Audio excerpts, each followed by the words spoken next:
In Excel assignment 2, we're going to work with a spreadsheet for a small landscaping business, and we're going to do some calculations. So it's going to be a little bit more complicated than the previous Excel.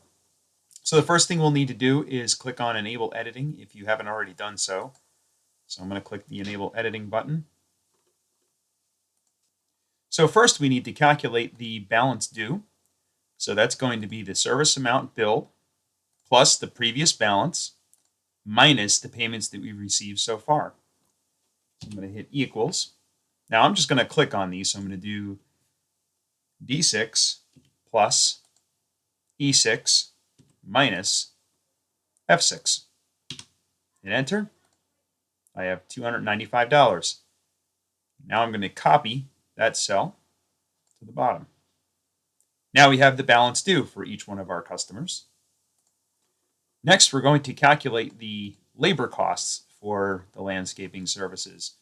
So I'm going to click on H6. To calculate the labor costs, it's going to be the value of D6, which is the service amount billed, multiplied by 30%, which you can see down here for the labor fee rate.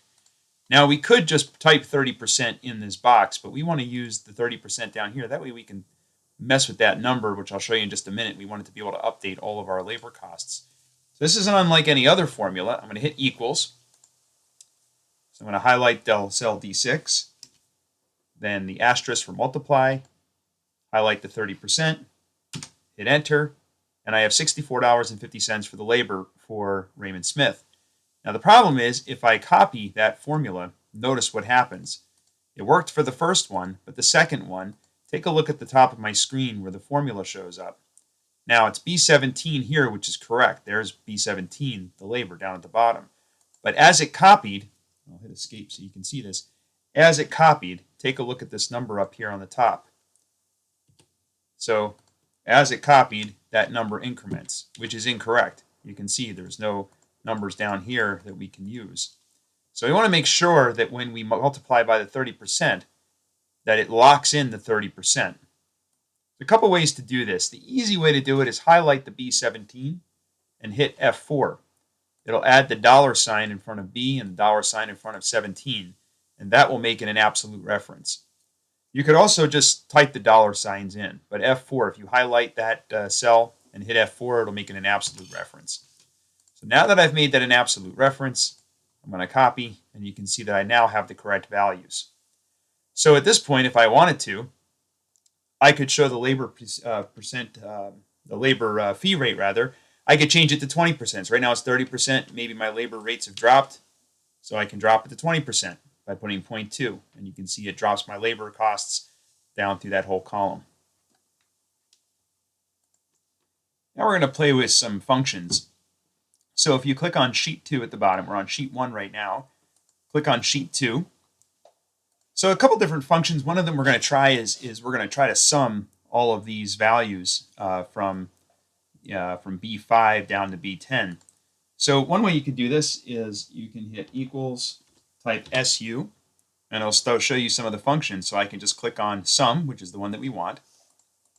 So I'm going to click on that, and then I want to sum this range. So I can just click the range that I want to sum, close my parentheses. So whenever you do a function, you have an open parenthesis, you have your argument, which in this case is the range that we want to sum, and then a closed parenthesis. In some cases, we'll have multiple arguments, which are separated by commas. We'll see that later on. So that gives the sum 334. For the number of items, we'll use a different formula. So I'm going to hit equals, and I can start typing COU so I can get the count, which is the formula that I want. So I could do that. You can also use the formula library. So if you go up to the top, you can click on formulas, and under auto sum, one of the options in here is going to be count. So I can click on count. So for example, I can highlight the range that I want to count, come up to auto sum, count numbers, and it gives me the numbers. You could also simply type this formula as you see it here. So you could just type that formula into that field. So you can see we have 6 different types of services, and the total amount for all of the services is $334. Now let's switch back to Sheet 1. This is a good opportunity to save. You can hit Control-S to save your spreadsheet.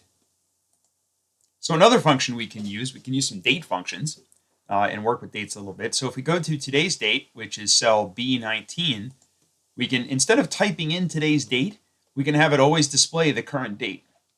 So to do that, we're going to use the today functions. I'm going to type equals and start typing today. And you're going to double click on today. And one extra step is you have to add the close parenthesis after today. So let me close that parenthesis, hit enter, and there's today's date.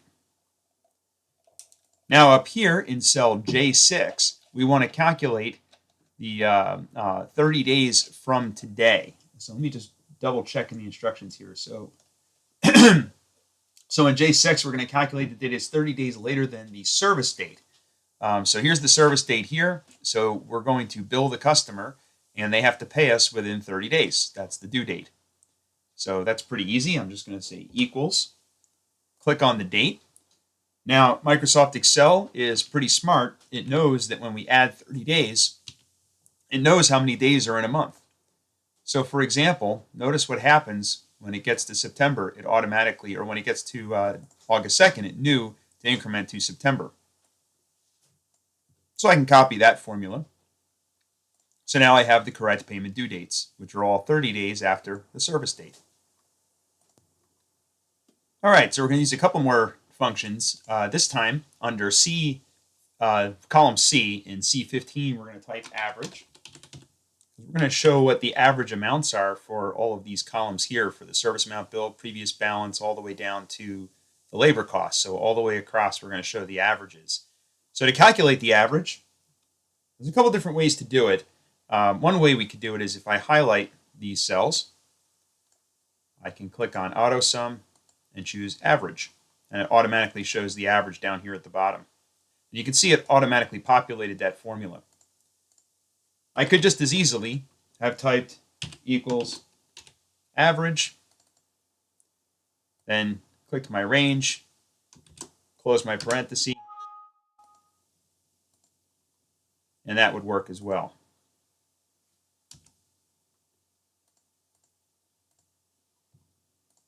So once you have your average, you can only have to do it on one column, and you can click your fill handle and drag it across to the labor costs, and it'll copy that average formula. So now we have our average for each column. We're also going to do a formula over here. So here we want to show the largest amount that's billed. There's a formula for that as well, and that's going to be the largest is going to be max. So we can type equals max. I'm going to select this range, and it will show me what the maximum value in that range is, in this case $375. And again, I can do it with the smallest amount billed, so that's going to be min. Once again, I'll select that range, close my parenthesis, and then we can get the average labor cost. We can do it the same way. Again, we'll do average labor costs, and it's $31.67. Although I got that range wrong, I don't want to go down to H15. I only want to go to 14. And I think I messed these up as well. So these all want to be just 14, not 15. I highlighted a little bit too far. So I can click on them and change those numbers to correct that.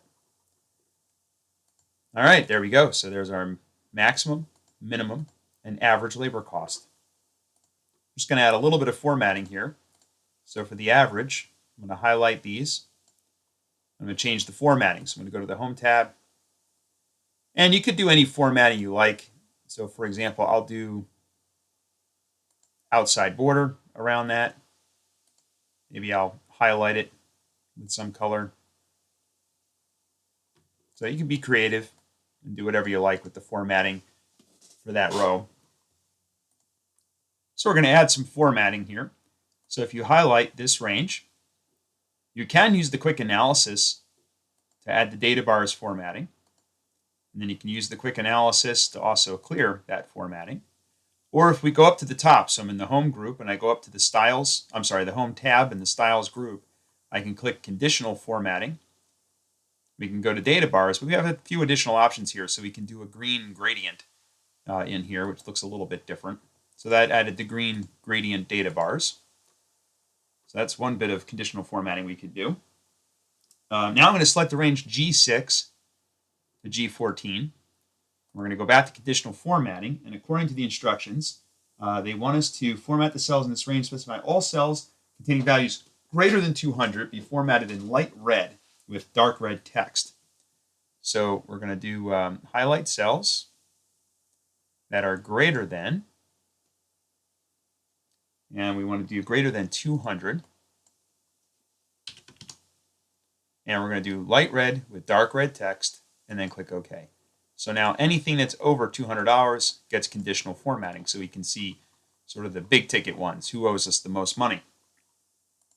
So we're going to switch these values to table values, and this is going to give us some additional tools. To do that, you're going to highlight the entire table. So we're going to highlight from A5 down to J14, so it should look like this. You're not going to highlight the averages at the bottom. We're going to leave those alone. And then we're going to convert this to a table. So to convert this to a table, we're going to go to Format as Table. There's a whole bunch of different formats in here. According to the instructions, they want us to use, let's see, it's going to be Table Style Light 9, Blue Style in the second row. So in the second row, this one right here, there we go, Table Style Light Blue. And you could use a different one if you like.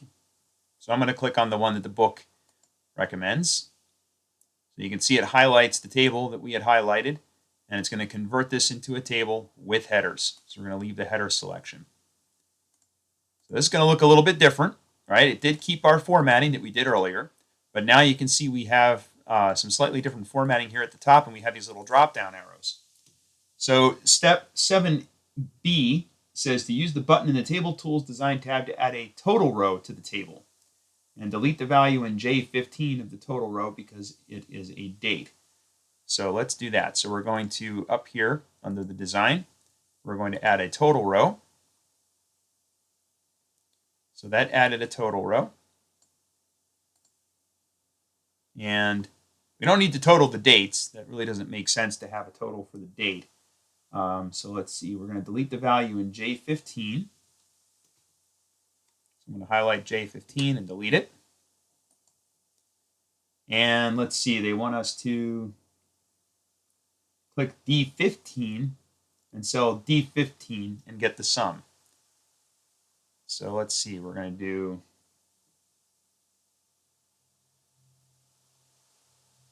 D15, which is right here.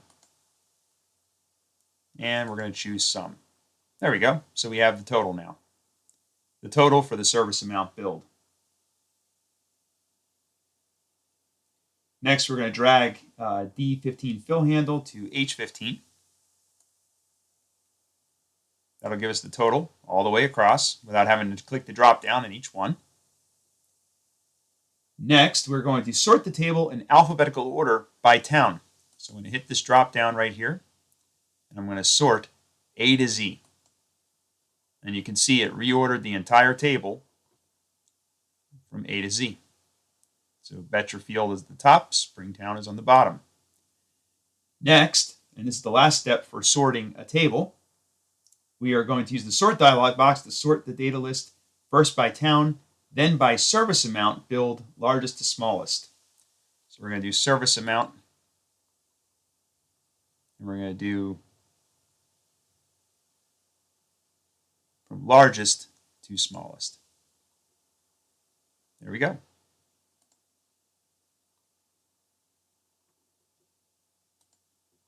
So now we've sorted by the service amount billed.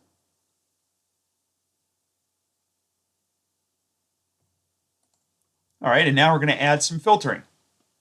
So let's say we only wanted to see in our table here, but let's say we only wanted to see Betcherfield and Springtown. So I can turn off Crawford by unchecking it. I'm going to click OK. And I got that again from the same place. I hit that little drop down. And maybe for balance due, let's see, according to the instructions, they want us to only see where the balance due is greater than $200. So I'm going to hit that drop down. And we're going to do greater than. 200. And now we only see where it's in either Betcherfield or Springtown, and the balance due is greater than $200. Once you get to this, you can go ahead and save the spreadsheet and turn it in. So this is all you'll need for your assignment submission. It should look like this.